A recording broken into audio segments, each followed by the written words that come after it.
Welcome back to my channel. So this morning, this afternoon, because it's past 12 o'clock, we're going to be doing some candy apples. I have like 4 candy apples I'll be doing.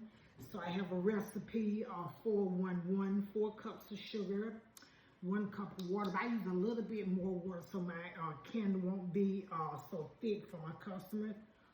1 cup of Karo syrup. I'm going to go ahead and put that in there so I won't spill it. Knock it over rather. Because this is a silicone cup, and I do love my silicone cup. Because you can get just about all your ingredients out of these silicone cups. I love silicone mask, silicone everything. So I got all that out. And this is the Karo syrup that I use. I buy this from Amazon. This is a good brand. This is all I ever use, and I just buy it in bulk. And it does not matter which ingredient you put in first in this pot. You can put the sugar, you can put the corn syrup, you can put it all in here at one time. It depends on what you want to do. But one thing you do want to do, you want to make, oh, and my cup is leaking a little bit, so I need to get a little bit more water. So that's going to leak about a 1/4 of a teaspoon out. So put that in there, so like that. Let's get this up. I didn't know I had a leak in there. Okay, so you have your 4 cups of sugar, your 1 cup of Karo syrup, and you want to stir this really, really, really good because you don't want your candy to crystallize. And I'm going to show you what colors we are using. So I'm going to go and get this stirred. I'm going to tell you about the thermometer and about the food color and all that stuff. And we have over here, I have an induction cooktop. This right here, this cooktop, y'all, it's good. It's good for everything. It does not put out a lot of heat. It has a fan, so you don't feel the heat like you would in your cooktop stove. I have a cooktop gas stove, so you don't feel all that heat and stuff. So we're using that, and I also have this little thing so it will not splatter on my countertop. So I'm gonna put that there behind the cooktop. So that's what that's for. And you want to stir your mixture really, really, really good. Because like I said, you don't want it to crystallize. And all around the edges in here, you want to make sure to wipe that down. Wipe after you get everything mixed up. This what I do, is wipe everything down on the side so it'll drip down. I won't have any sugar on the inside of this pot. So we're going to get that stirred up real good. I'm just showing you the process. And what we're going to do, we're going to use this white Chef Masters food coloring. Most of my food coloring I order from Amazon. They carry 10,000 brands, you know, millions and millions. So we're gonna put 1, 2, 3, about 3 drops for right now.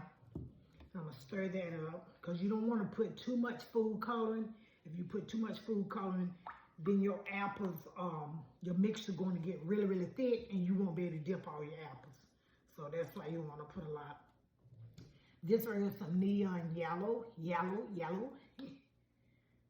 going to go and put this. I'm going for like a real pretty lemon lime color. So I don't know what it's going to come out, y'all, but we're going to try. And this is turquoise, just a tad. All you need is a tad. So let's see what we're going to do here because I don't want this stuff on my hand. Yeah, I do have my gloves right here, but that's going to be for later. All I need of this is probably not that much, is a drop. And we're going to get that mix all in. And sometimes people just put, you can put your food coloring at the end, at the beginning, whichever you feel comfortable with.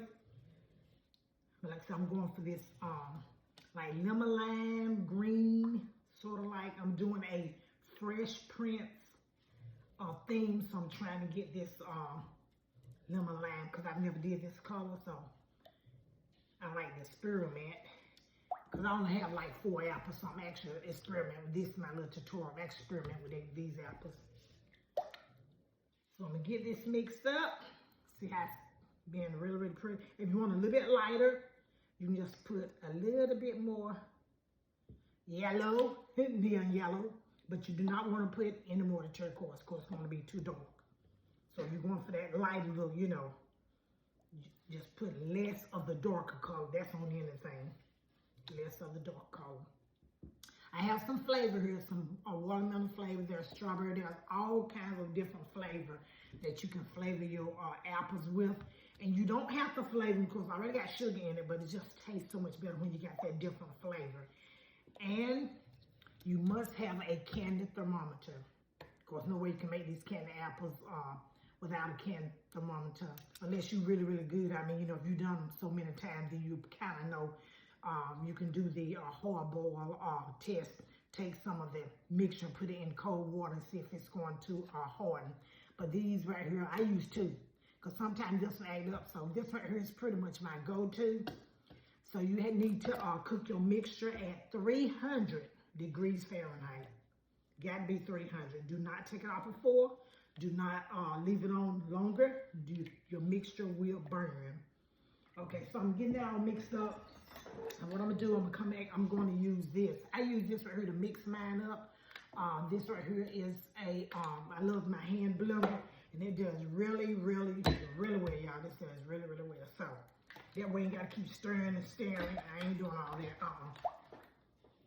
My immersion blender does just as good. So don't forget to subscribe, like, share, hit that notification bell. And I'm going to come back and I'm going to show you what this mix look like. Then we'll begin to dip the candy apples. And now it's about to be summertime, so it's going to be humid. So you want to keep your house, or at least your kitchen, really, really cold, okay? Because it's cold in here now.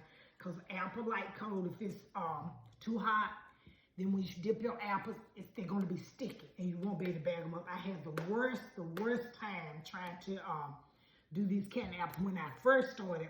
Every time I stick them in bed, they get just stuck, and I'm like, I'm following the process. I couldn't figure it out, but now I can do them with no problem. So just that little bit of information. So I'll be back, and I'm going to show you what they look like.